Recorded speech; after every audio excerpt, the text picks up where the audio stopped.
Amém. Bom dia, meus irmãos. Bom dia, minhas irmãs.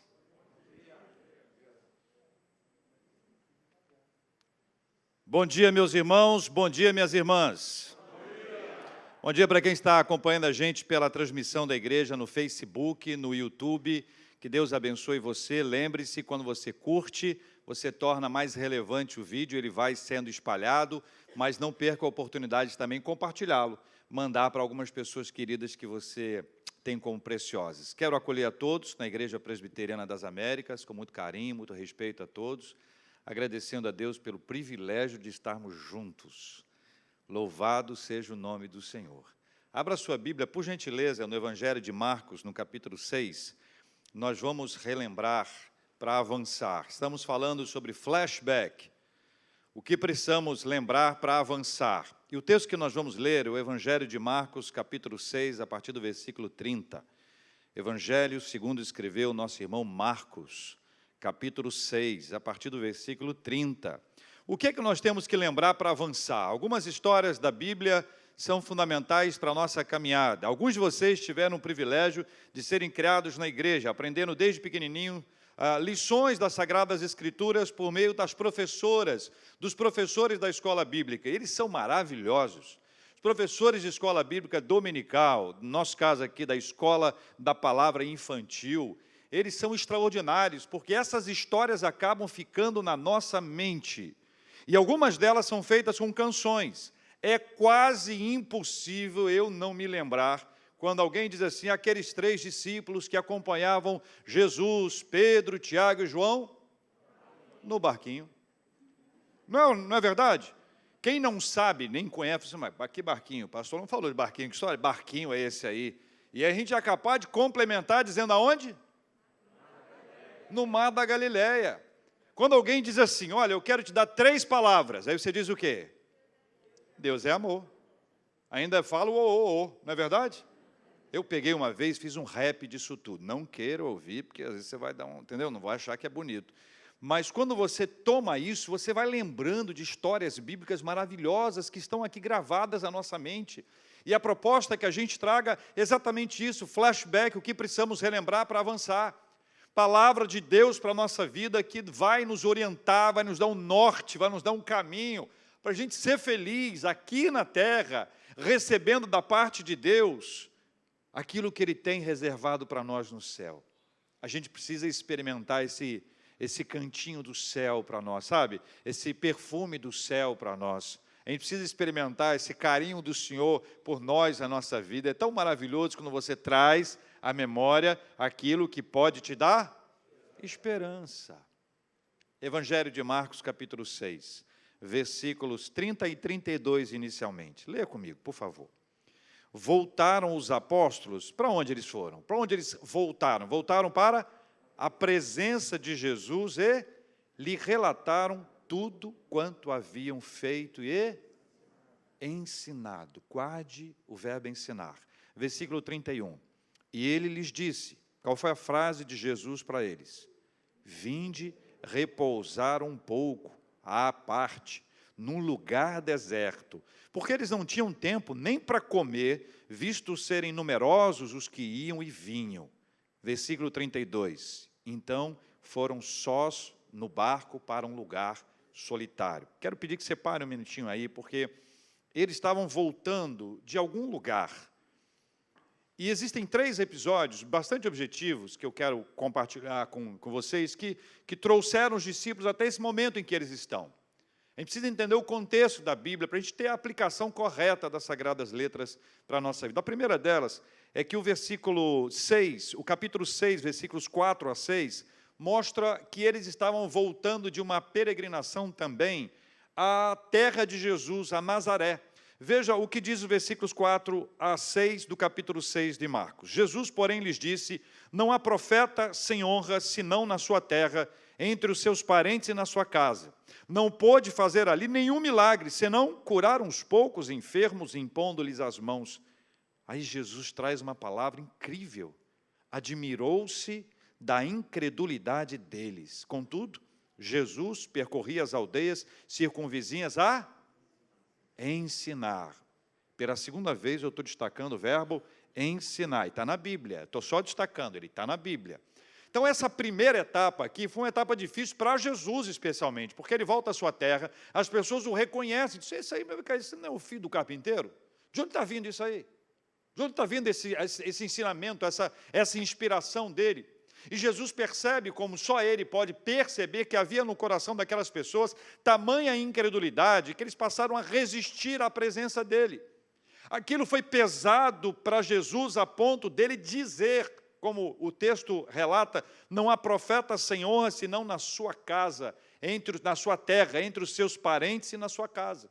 O resultado disso, daquela incredulidade, é que poucos milagres foram realizados ali.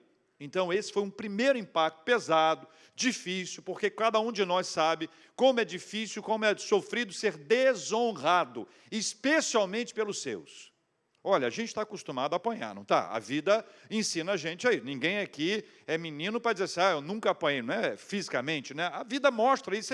Você apanha na sala de aula, você recebe bullying. Quantos aqui já foram zoados? E os mais antigos vão dizer assim, fui zoado e estou aqui, ó, aconteceu nada comigo. Isso é uma conversa esquisita, porque e com o outro que não está aqui para dizer a mesma coisa? Não é verdade? Nós sofremos bullying.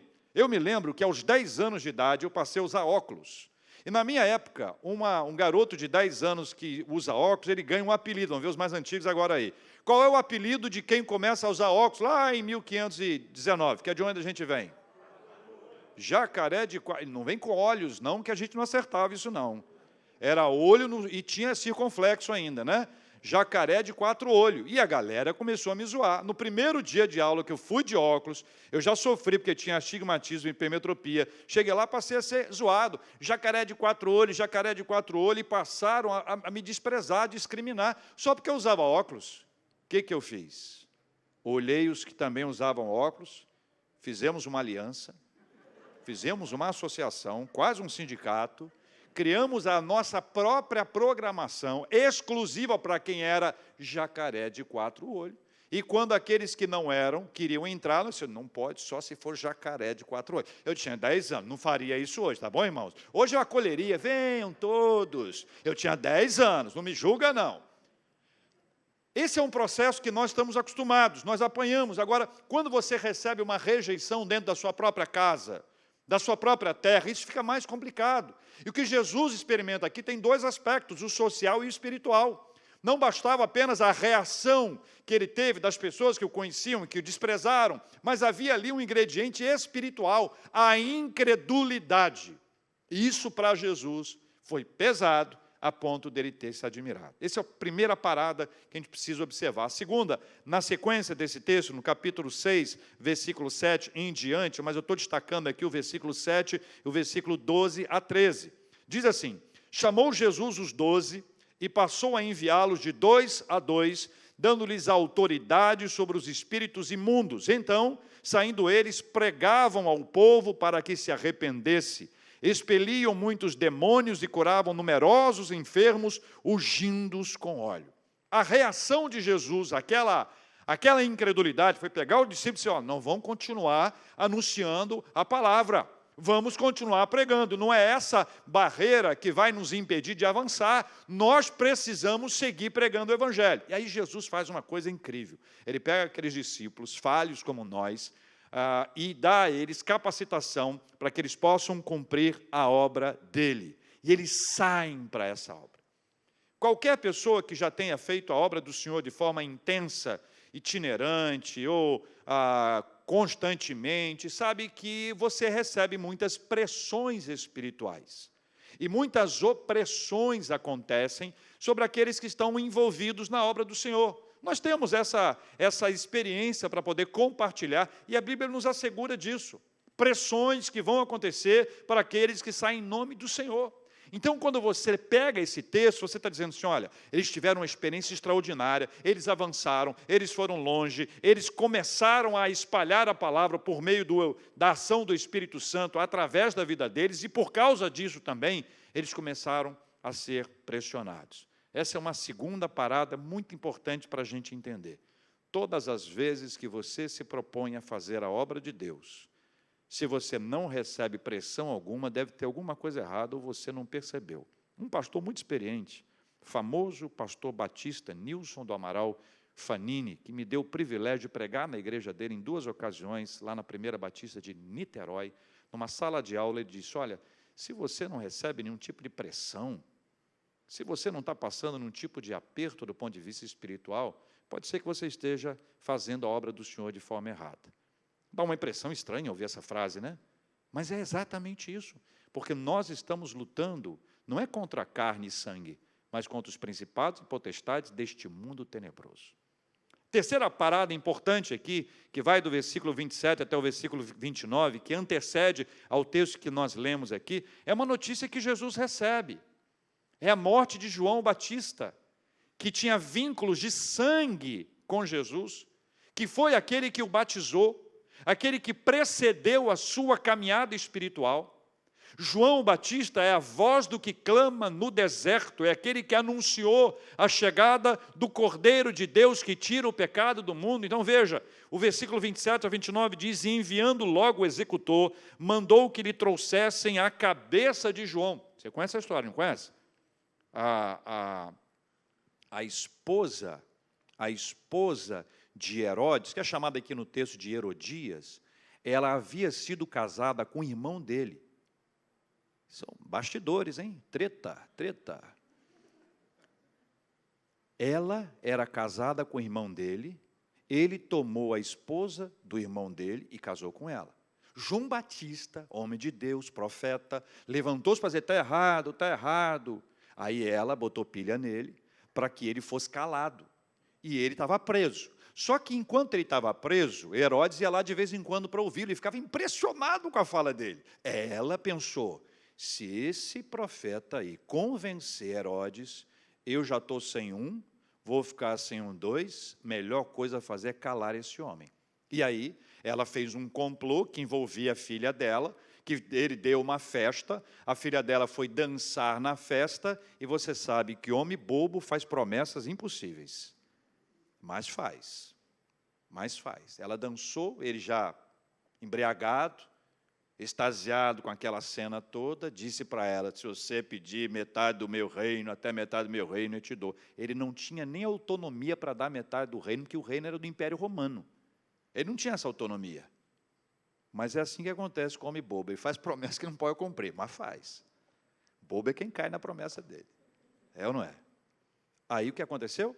Ela foi e falou com a mãe falou assim: pede a cabeça de João Batista. E a gente tem essa expressão, a cabeça na bandeja, que é alguém que entregou a cabeça do outro. E assim aconteceu.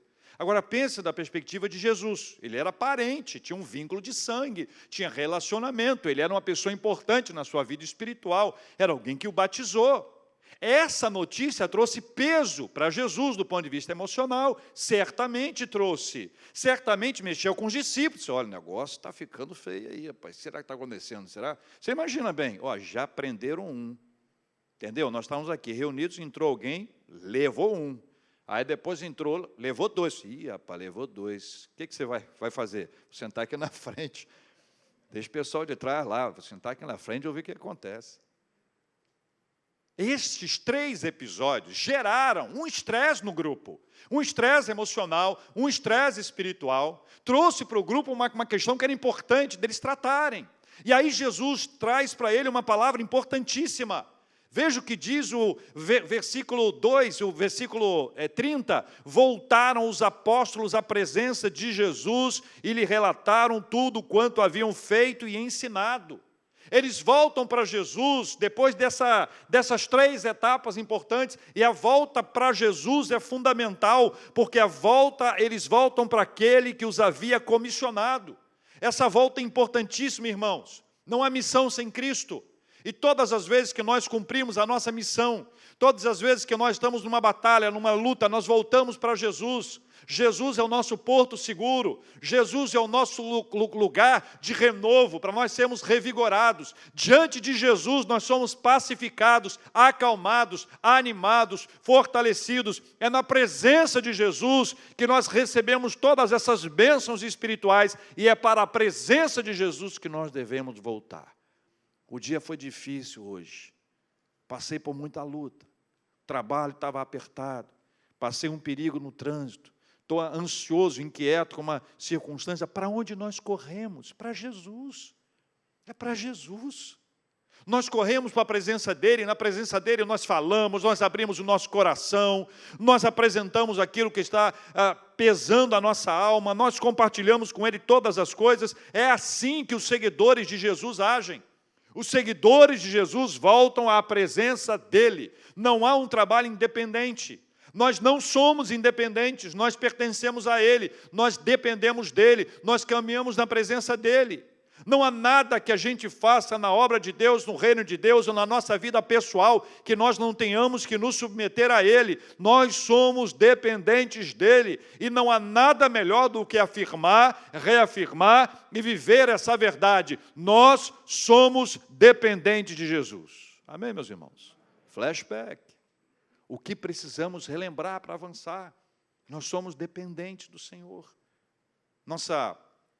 Nessa volta, os discípulos relataram, contaram o que havia sido feito e ensinado. Imagine bem, que festa foi essa? Que festa foi essa? Há alguns anos eu comecei com um grupo de adolescentes, alguns dos meus queridos companheiros de trabalho estavam lá comigo nessa época. Nós pegamos um grupo de adolescentes e resolvi levá-los para evangelizar na cidade, numa cidadezinha do interior. E fomos todos, eles nunca tinham feito isso. E fomos para a cidade evangelizar, expliquei, ensinei para eles como é que era, entregamos folhetos, fizemos teatro, uma cena, tem várias histórias hilárias que aconteceram relacionadas a isso. Mas, quando nós voltamos de lá, nós fizemos um grande círculo. E eu perguntei, para quantos de vocês aqui foi a primeira vez que vocês entregaram um folheto? A maioria esmagadora deles tinha feito isso pela primeira vez, mas a próxima já seria a segunda. E eles começaram a contar as suas experiências. E cada um conta a experiência do jeito que vê a cena. Não é verdade? Olha, foi assim, eu fiz isso, eu fiz aquilo. O outro diz, não foi isso não, foi daquele jeito. Não, mas foi... E aí o outro conta. E aquela alegria de contar aquilo que eles fizeram e aquilo que Deus havia feito por intermédio deles. Eu me lembro que na sequência disso, logo depois de nós estarmos ali com um grupo, eles foram para o banho, que era uma coisa complexa, né? Eles foram para o banho, se arrumar, daqui a pouco bateu lá a polícia. Eu falei, rapaz, que situação. 2 carros da polícia, saem os policiais e disseram, olha, nós viemos aqui perguntar, foram vocês que estavam aí na cidade, evangelizando, entregando folhetos? Eu, pastor, o que eu fiz? Foram eles. Não, estou brincando. Falei, fui eu mesmo. Fomos nós mesmos, eu sou o líder. Pois não. Ele falou, não, vim aqui agradecer. Vim agradecer a vocês, que a nossa cidade estava precisando disso. Isso veio nos adolescentes, eu chamei os meninos, que alguns já estavam, né, debaixo da cama, né? Nessa altura do campeonato, o cara viu a polícia, falou, você tem culpa aí? Tem? Aí o cara foi, quando o cara retornou, quando eles retornaram, os policiais disseram isso. Os policiais foram embora. Daí a pouco vieram as 3 senhoras e trouxeram bolos. Eu sou muito desconfiado. Esse bolo aí, que bolo é esse aí? Não, nós trouxemos esse bolo para agradecer, porque nós estamos felizes com o que vocês fizeram na cidade e tal. Oramos e depois devoramos, né? Primeiro nós oramos, depois nós devoramos.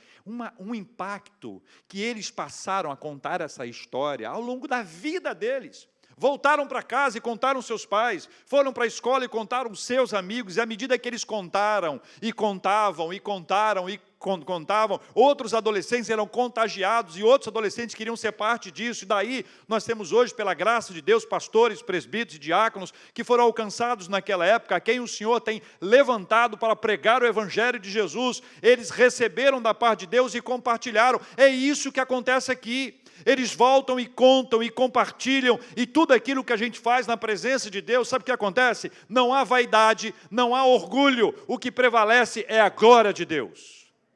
O pastor Tim Keller, de quem os presbiterianos das Américas são fãs, nós somos fãs, ele tem uma frase linda que diz assim, o falso evangelho deixa as pessoas orgulhosas daquilo que elas fazem.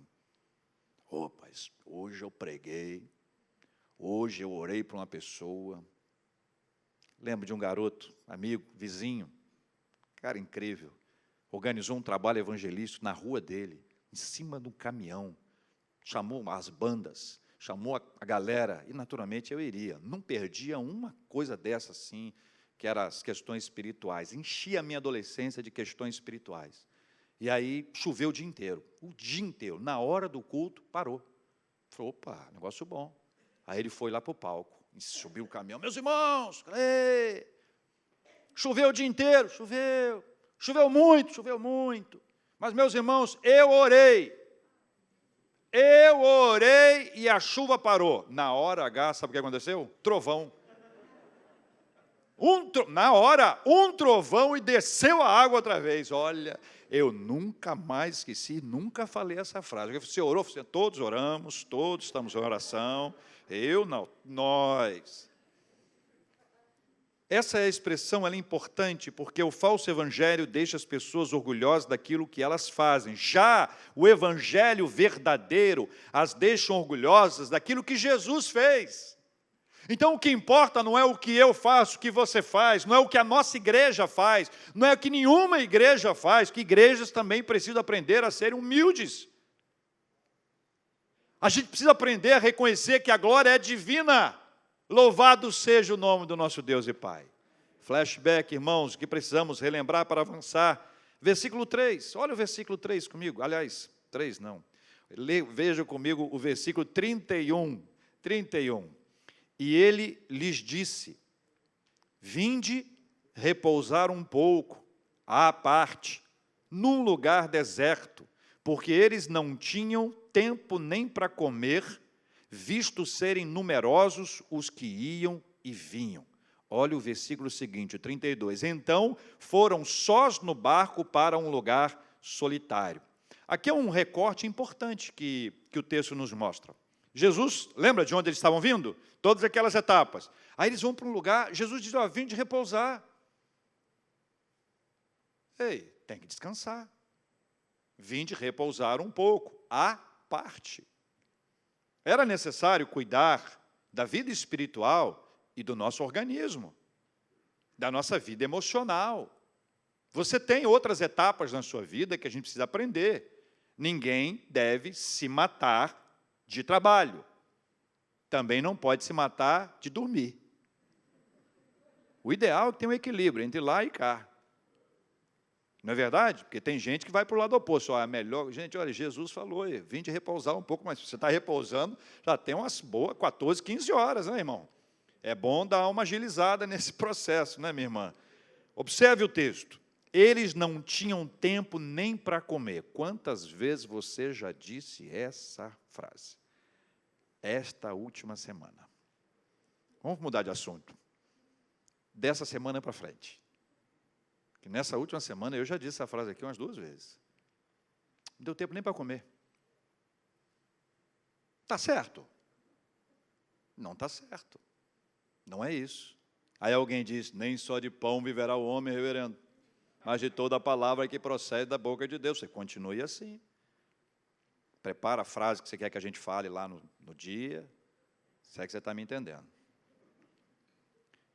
Não tinham tempo nem para comer em razão da intensidade ministerial, porque o ministério de Jesus era singular, absolutamente singular, era um ministério sem freios.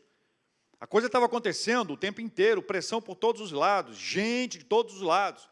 O trabalho maravilhoso que estava sendo feito, diz a Bíblia, serem muitos os que iam e vinham. Nesse contexto, nesse recorte aqui, Jesus faz um desafio para eles, olha, vocês precisam aprender a parar, então vinde, venham cá, vamos repousar um pouco à parte. Isso é, para mim, a figura de um retiro espiritual, porque Jesus estava lá, preletor já tinha. Se você nunca organizou um retiro, você precisa saber como é complicado você levar um preletor, que atenda à necessidade, aquilo tudo que a gente precisa. É importante ter um preletor, ter alguém que fale, ter alguém que compartilhe. Pastor Davis e eu já fizemos isso várias vezes, já fomos preletores de vários lugares. É importantíssimo, eles já tinham o melhor preletor de todos os tempos, Jesus estava lá, o resto era fácil. Eles precisavam descansar, repousar. Então, essa coisa do retiro espiritual, eu queria desafiar alguns aqui a pensarem isso para suas famílias. A gente precisa ter famílias que façam retiros espirituais. O que eu estou chamando de retiro espiritual? Olha, você vai fazer uma viagem, transforma isso num retiro espiritual. Leva a Bíblia. Leva a palavra de Deus, separe um tempo da sua agenda. A gente faz viagem, que a gente tem tempo para tudo. A gente, quando a pessoa vai à Disney, ela quer ir no parque e tal, no brinquedo e tal, ela não acorda. Na verdade, ela não dormiu. Ela acorda o Mickey. Hey, get up, Mickey. E aí a gente entra numa loucura de agenda, e acaba não tendo nenhum tempo para estar com as pessoas, ou não está um tempo para estar com Deus. E a gente vai ver a nossa agenda, vai ver o que a gente fez, vai ver que a gente já fez tantas coisas, mas perdeu a oportunidade de estar mais pertinho. Nós estamos criando histórias com os nossos filhos, com os nossos cônjuges, com os nossos pais, estamos criando essas histórias quando nós vamos a qualquer lugar, um passeio curto, um passeio longo, na casa de alguém, na casa dos avós, no lugar onde você pode ter aquele tempo a sós, com a família. Não despreze a oportunidade de estabelecer para a sua família um retiro espiritual, sabe por quê? Muitos dos que estão aqui gostariam de fazer isso e não conseguem fazer, porque não há possibilidade conjugal para se realizar isso. Então, se você tem a chance, faça. Se você não tem a chance, faz sozinho. Daqui a pouquinho serão vocês 2. Daqui a pouquinho serão vocês 3. E daqui a pouco você está dizendo, pastor, eu e a minha casa estamos servindo ao Senhor. Amém, meus irmãos? Poxa vida, que coisa linda, um retiro espiritual. A soma desses cuidados espirituais, o retiro, tudo isso que aconteceu aqui, mostra para a gente a importância da gente separar o nosso tempo para cuidar da gente, do nosso organismo, sem descuidar da vida espiritual. Que esse que é o desequilíbrio. A pessoa, não, agora eu vou cuidar de mim. E aí começa uma maratona de atividades voltadas para si, que não leva nada da vida espiritual. É como se a espiritualidade fosse dominical. Se a sua espiritualidade é dominical, você já morreu, não sabe. Esqueceu de cair. A nossa espiritualidade é diária. Ou nós conversamos com Deus todos os dias, nós ouvimos a voz de Deus todos os dias, ou nós estamos num lugar absolutamente equivocado. Flashback, o que precisamos relembrar para avançar? Versículo 33 e 34. Leia comigo, por favor. Muitos, porém, o plano era o retiro, né? Muitos, porém, os viram partir e fizeram o quê, irmãos? E, reconhecendo-os, correram para lá, a pé, de todas as cidades, e chegaram antes deles.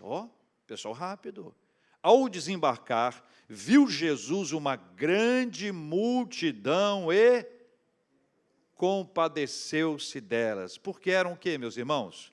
Como ovelhas que não têm pastor. E passou a... De novo o verbo ensinar. E passou a ensinar-lhes muitas coisas. Aquele retiro, precisou ser transferido numa perspectiva. E numa outra, recebeu mais gente. Chegou um ônibus aí com a turma aí, pastor. Arruma aí, tem lugar para o pessoal aí. Colchonete, água no feijão, corta o tomate em pedacinhos menores. Vai dar tudo certo no final. Tem 2 textos que eu queria lembrar com vocês, além desse que aqui está. Um eu vou citar, que eu acho que você se lembra de cor.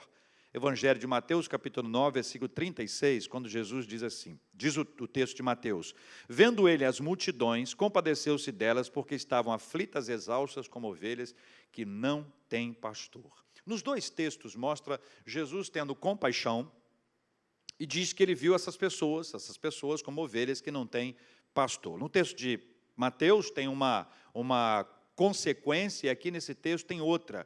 Muito importante as duas. No texto de Mateus, Jesus desafia os seus discípulos à oração. Ele disse, rogai, pois, ao Senhor da seara, que mande trabalhadores para a sua seara. Nesse texto de Mateus, Jesus nos desafia à oração. Jesus diz assim, olha, toda vez que você encontrar pessoas que estão aflitas, exaustas, como ovelhas que não têm pastor, comece a orar por elas. Comece a orar por elas e rogue ao Senhor que levante trabalhadores para a sua seara, porque a seara é grande, mas os trabalhadores são poucos. Jesus nos desafia à oração. A oração é um dos pilares extraordinários da nossa caminhada de fé. A oração faz parte da nossa vida. Não se vive a fé bíblica sem orações constantes, sem adorar e servir ao Senhor por meio da oração, sem confessar pecados, sem clamar por perdão, sem interceder e suplicar, sem agradecer a Deus pelas grandes bênçãos que Ele nos dá por meio da oração. A oração é um pilar da nossa vida espiritual. É um pilar, não é o único, mas é um pilar fundamental. Jesus nos ensinou a orar juntos, dizendo, Pai nosso que estás nos céus. A Bíblia diz: orai sem cessar. Nós aprendemos a possibilidade de nós estarmos na presença do Senhor, e Ele nos diz no Salmo: bendito seja Deus que não me rejeita a oração, nem afasta de mim a sua graça. É lindo ver quando nós podemos pegar um assunto e entregar nas mãos do Senhor, clamar a Ele por misericórdia, suplicar ao Senhor, mas é maravilhoso quando nós estamos na presença dEle e confessamos a Ele o nosso pecado e recebemos da parte dEle o perdão. É lindo ver quando nós estamos fracos, tristes, enfim, pelas questões externas, e nós nos aproximamos de Deus e choramos na presença dEle, e após chorarmos na presença dEle, aprendemos que aqueles que choram são consolados. A gente levanta rompendo em fé. Vem em mim que eu estou fortinho, depois de estarmos na presença do Senhor. O texto de Marcos, que tem essa mesma construção, né, que Jesus vê as ovelhas sem pastor, ele traz um outro pilar insubstituível para a nossa vida espiritual, que é o ensino. E agora você está entendendo por que eu destaquei anteriormente, o ensino. Jesus passou a ensiná-los e passou a ensinar-lhes muitas coisas. Eles precisavam aprender. Não é só orar. Tem que aprender. E a instrução, o ensino é fundamental. Lembra que eu falei dos professores da escola bíblica? Alguém te ensinou a cantar, como é que é o mesmo? Pedro, Tiago e João, um barquinho no mar da Galileia. Alguém te ensinou a cantar 3 palavrinhas só. Alguém te ensinou a cantar a alegria está no coração. Alguém te ensinou a cantar aleluia, aleluia, glória a Deus, glória a Jesus. Alguém te ensinou a cantar meu coração transborda de amor. Alguém te ensinou a cantar satisfação. E se você sabe o que eu estou falando, você já deve ter tomado a vacina umas 2 vezes, né? Pela idade.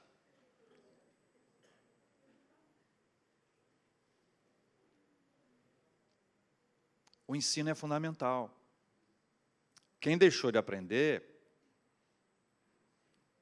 aí nós vamos dizer, não, nós sempre aprendemos. Eu sou um perguntador, eu vou perguntar como. Se você não faz parte de um curso, e a igreja oferece alguns cursos, se você não faz parte de nenhum tipo de time de casa, os nossos grupos pequenos, se você nunca tem tempo ou foco para poder receber a palavra de Deus no templo e depois receber a palavra de Deus pelo YouTube e continuar ouvindo, e aquilo que a gente transforma em podcast, que fica disponível, ensino, é este o ensino. A nossa igreja tem um programa de educação que fortalece a gente em todas as faixas etárias. Todas as faixas etárias. Este ano, estamos com o nosso time de teologia trabalhando cristologia. Sólida educação cristã reformada para o nosso fortalecimento espiritual. Mas se parar de estudar, ensino. 2 frases. Uma de D.L. Moody. É forte, hein? É forte, igreja. De 100 homens, frase dele, que atribui-se a ele, de 100 homens, 1 lerá a Bíblia. 99 lerão o cristão. De 100 homens, 1 lerá a Bíblia. 99 vão ler você. Vão ler a nós.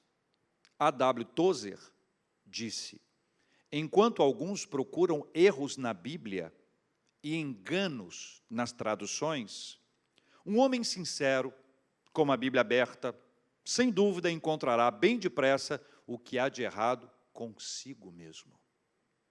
E aí ele me dá uma pista aqui da nossa ênfase em buscar erros.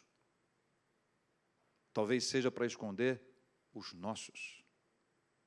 Porque quando a Bíblia diz que eu estou errado, é mais fácil dizer que quem está errado é a Bíblia. E quando eu digo que a Bíblia está errada, eu começo a achar que eu estou certo. E esse é o caminho do perdido, daquele que precisa da graça de Deus sobre a sua vida, que precisa do ensino das Escrituras para aprender o passo a passo daquilo que Deus tem para nós. Nós vivemos uma época em que existem pessoas com muitas certezas. Muitas certezas. Eu trabalho com rádio há 257 anos. E durante esse tempo todo, um pouco menos, durante esse tempo todo, eu via muitas pessoas fazendo perguntas. Agora, sobre qualquer assunto, as pessoas sabem tudo. Não são todos, claro. Mas eu vejo um grande número de pessoas, não, é isso, é aquilo, e brigam. Não é só opinião, é briga, quer matar a sua opinião. Que tempo estranho é esse, que as pessoas não respeitam a opinião do outro? Onde já se viu?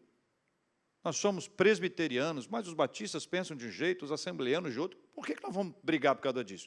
Eu não brigo, não. Vocês nunca me viram em treta assim, essa treta teológica, como se teologia e treta caminhassem juntas. Flashback, que precisamos relembrar para avançar. Aí chega no milagre que a gente conhece. Aí chega no texto que nós já sabemos de cor, que está lá, os discípulos estão lá, a multidão está lá, eles têm que ir embora, mas não tem lugar para comer. Não tem lugar para comer. Não tem McDonald's. E aí o que acontece? Os discípulos chegam para Jesus, Jesus, libera o pessoal, essa turma embora, porque aqui não tem nada, estamos no deserto, não tem o que comprar. Jesus devolve para eles com a missão. Por que vocês não dão a eles de comer? O texto de João diz que Jesus estava fazendo isso para testá-los, porque ele já sabia o que ia acontecer. E aí ele faz um milagre extraordinário, a partir de uma pessoa, um menino, um rapaz, um garoto, que tinha quantos pães e quantos peixes?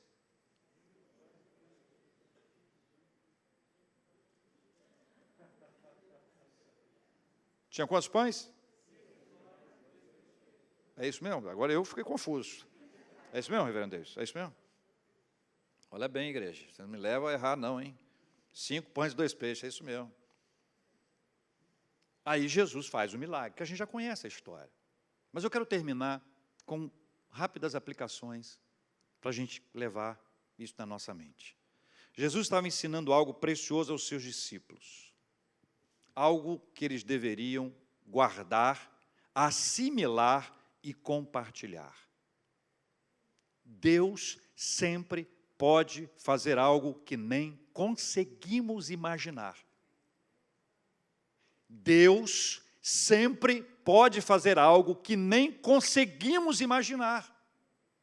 Além da nossa imaginação. O que vocês têm aí? 5 pães, 2 peixes. Basta aos discípulos. Você imagina você e eu lá, na nossa administração do grupo de discípulos, olhando uma galera, chegou muita gente na sua casa para jantar, para almoçar, você olha e fala, mas não dá, essa panela, não dá para sair nada. Me veio à cabeça um panelão, sabe que panelão grande? Uma vez um amigo meu chamou, falou, vamos lá em casa comer um mocotó. Eu não tinha ideia do que era, por isso eu fui. Por isso eu fui. Amigos queridos, assembleianos, a mãe dele, a senhora gostava de mim, eu gostava muito dela. Ela usava aquele coque assim, adorava dar abraço nela, ficar na casa dela. O marido não tinha marido, o marido já estava com o senhor. Mas os filhos todos, ele tinha uma banda, baterista, eu dei o nome para a banda deles. Quando eles fizeram um LP, igreja, LP. Quando eles fizeram um long play, eu fiz a dedicatória lá do long play dele, uma coisa linda, uma história bonita. Ele me chamou para almoçar na casa dele e comer mocotó. Eu, sem saber o que era, fui. Quando eu cheguei na cozinha, que eu vi um panelão, eu falei, gente, essa carne deve ser boa. Olha aqui o mocotó, JR. Aí abriu o panelão, quando eu olhei, eu falei, ué, não vi nada, só vi osso. Eu não vi nada lá, só estou vendo, não, mas não falei nada. Eu falei, e pensei, Coca-Cola. Na época eu tomava Coca-Cola, não tomo mais, viu, irmãos? Parei, viu? Só água agora, amém, irmão? Sobra mais, né? Aí o que acontece? Eles estavam preocupados com a possibilidade de fazer aquilo que estava no alcance deles. Eles pensaram como eles, acharam que Jesus pensava como eles, mas aprenderam ali uma lição que nós devemos trazer para a nossa vida. Escuta só, Deus sempre pode fazer algo que nem conseguimos imaginar. Não fique dando ideia para Deus daquilo que Ele pode realizar. Nós aprendemos isso hoje aqui 2 vezes já. Nós sempre sabemos que Deus pode fazer mais, muito mais do que nós pedimos ou pensamos. Guarde isso, relembre isso e vamos avançar em nome de Jesus. Uma segunda lição importantíssima. Jesus estava ensinando também as pessoas que ali se aglomeraram para ouvir Jesus e desfrutar da sua presença. Primeiro os discípulos e o povo. Aí veio à mente a lembrança de Abraão dizendo, Deus proverá. É um contexto diferente, mas Deus proveu. Maná, o maná, Deus proveu o maná. O povo de Deus experimentou o milagre diariamente no deserto, e aqui, mais uma vez, eles estão aprendendo sobre a provisão do Senhor. Deus sempre proverá, meus irmãos. Deus sempre proverá. Nós precisamos caminhar pela fé. Os desafios diante de nós são grandes. Estamos diante de uma economia instável, de sinais instáveis de um tempo instável, mas a nossa vida é firmada na fé. Nós vivemos pela fé, e a fé nos diz que Deus proverá. Jesus estava ensinando ao rapaz que levou e compartilhou 5 pães e 2 peixinhos. Ele também estava aprendendo uma coisa nesse dia. A conjugação do verbo compartilhar é um exercício diário do cristão. E o alimento é um símbolo fantástico dessa manifestação da graça de Deus. O alimento é isso, ele representa isso. É a maneira como a gente compartilha, é a maneira como a gente dá. Eu conheço uma pessoa que, quando tinha bala, apelidou a bala de a última. Em vez de ser house, garoto, a última. Então, quando alguém dizia, tem bala? Não, é a última. Não mentia, mas, hein? Só armação, eu conheço essa pessoa. Compartilhar é um privilégio, e a mesa nos dá essa oportunidade. Partir o pão é o que Cristo fez. Ele nos ensinou a partir o pão, a compartilhar, chamar alguém na nossa casa, não agora, nessa época, mas daqui uns dias nós vamos ter isso outra vez, ter aquela mesa farta, compartilhar o pão, comer um prato gostoso, mocotó. Mas nesse dia eu acho que eu não posso ir. Estou pensando, acho que a minha agenda não permite. Jesus está nos ensinando hoje, pela graça de Deus. Perto dele é o melhor lugar para nós estarmos, ainda que seja no deserto. Perto dele é o melhor lugar para nós estarmos, ainda que seja no deserto. Não há melhor lugar para nós estarmos. Lembra do começo do texto? Eles voltaram a Jesus. É lá no iniciozinho, versículo 30, voltaram os apóstolos à presença de Jesus. Meu desafio a você hoje é que você volte à presença de Jesus. Olha, eles estavam pressionados, vocês viram lá. Nós também estamos, cada um com a sua história, cada um com muitas histórias. E apesar de todas essas histórias, estamos cansados, sobrecarregados, nós não somos ovelhas sem pastor, não. Nós temos o bom pastor, que é o Senhor Jesus Cristo. Por causa dele, nós aprendemos a orar. Por causa dele, nós aprendemos a aprender e a ensinar. Por causa dele, nós aprendemos, de forma muito preciosa, que ele pode fazer coisas que estão além da nossa compreensão e imaginação. Que nós devemos compreender que o Senhor sempre proverá. Que nós devemos aprender a compartilhar e a lembrar que, ainda que seja o tempo do deserto, ainda que seja um tempo difícil, na presença do Senhor é o melhor lugar para nós estarmos, ainda que seja no deserto. E voltaram à presença de Jesus. O nosso desafio hoje é exatamente esse: voltar à presença de Jesus. Voltar à presença de Jesus. Eu quero convidar você a orar, fechar os seus olhos, estar em oração, colocar a sua vida diante de Deus e pedir a Ele: Jesus, eu quero viver a palavra do Senhor com simplicidade. Quero viver aqui hoje um flashback. Quero relembrar para avançar. Em nome de Jesus. Vamos orar. Feche seus olhos, esteja em oração.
Nosso Deus e Pai, em nome de Jesus, nós queremos dizer para o Senhor nessa hora que é bom demais relembrar para avançar.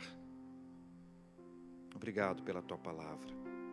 Obrigado por ministrar ao nosso coração o que nós mais precisamos. E agora nós voltamos à presença do Senhor. Nós voltamos à presença de Jesus. Jesus maravilhoso, que conhece as nossas dores e aflições, mas não nos deixa desamparados, porque nós não somos ovelhas que não têm pastor. Nós somos ovelhas do bom pastor. O bom pastor que deu a sua vida pelas suas ovelhas, para nos levar de volta para o aprisco. E neste aprisco, nós somos cuidados, alimentados e aprendemos a orar, a conversar com o Senhor, a contar para o Senhor o que está acontecendo na nossa vida. Nesse aprisco, nós aprendemos a aprender, aprendemos que não sabemos nada, aprendemos que todo dia o nosso lugar de aluno é renovado, nossa matrícula renovada diariamente, porque nós precisamos aprender. Não há quem não possa aprender ainda mais. E nós te agradecemos por nos permitir, nos unir, nos assentar, nos juntar a tantas pessoas incríveis como essas que hoje aqui estão, que estão nos acompanhando pela internet. São alunos de Jesus, alunos do Senhor Jesus. Deus querido, obrigado por nos ensinar o quanto é importante o equilíbrio para manter a nossa vida saudável, cuidar do nosso organismo, cuidar da nossa casa e planejar até a gente conseguir realizar retiros espirituais, onde haja tempo para descanso, para lazer, para diversão, mas também haja tempo para oração, para o estudo da Tua palavra, porque esta é uma prioridade na nossa vida. Ajuda-nos a levar a sério essa realidade do retiro espiritual. E naquele retiro que Jesus estava, embora eles precisassem parar um pouco, era um outro tempo, um tempo absolutamente singular, em que era fundamental que eles continuassem, e vieram as pessoas, e vieram as multidões, mas algumas lições preciosas precisavam ser apreendidas ali por eles, e pela graça do Senhor nós também pudemos aprender. Aprenderam os discípulos, aprendeu a multidão, aprendeu aquele rapaz, e nós também aprendemos com os 3 grupos, e também tivemos uma lição importante para nós. Estar na presença do Senhor é o melhor lugar, ainda que seja no deserto. Trazendo todas essas questões à nossa memória, nós temos hoje aqui um flashback. Estamos relembrando, para que possamos avançar. E pedimos que essa bênção do Senhor repouse sobre nós, nessa hora e em todas as horas da nossa vida. Nós oramos, ó Deus, pela vida dos nossos amados que estão enfermos. E lembramos, ó Deus, de Dona Lúcia, lembramos de Inês, lembramos de Denise, lembramos de Francisco. Pedimos que o Senhor cuide dessas pessoas amadas e preciosas, e dos nossos amados, outras pessoas, outras listas que nós temos de intercessão e queremos apresentá-los diante do Senhor, como também queremos agradecer pela bênção dos que já foram vacinados, a bênção dos que já foram curados. Louvado seja o nome do Senhor. Te agradecemos, ó Deus, pela bênção do nosso trabalho. Obrigado, Senhor. Obrigado, Senhor, pelos nossos estudos. Deus querido, para aqueles que estão em busca de emprego, nós pedimos, abra as portas para a glória do Teu nome. Oramos por novos negócios, novas portas, negócios lícitos, honestos, abençoados, públicos, claros, republicanos, nada feito às escondidas. Oramos, ó Deus querido e amado, agradecidos por tudo que o Senhor tem nos dado. Continuamos a orar pela cura dos enfermos, consola os corações enlutados. Agradecemos pelos aniversariantes de vida, de casamento. Obrigado, Senhor, muito obrigado. Cuida da vida de cada um de nós. Nós entregamos tudo e todos nas mãos do Senhor. E também queremos agradecer pelas bênçãos que nós já recebemos. Louvado seja o nome do Senhor. e pelas bênçãos que nós estamos recebendo hoje, pela fé, em nome de Jesus. Bênçãos que, se demorarem, o Senhor vai nos dar paciência. E se não for da vontade do Senhor, o Senhor vai nos dar a paz. Assim, crendo, nós descansamos em nome de Jesus. Amém.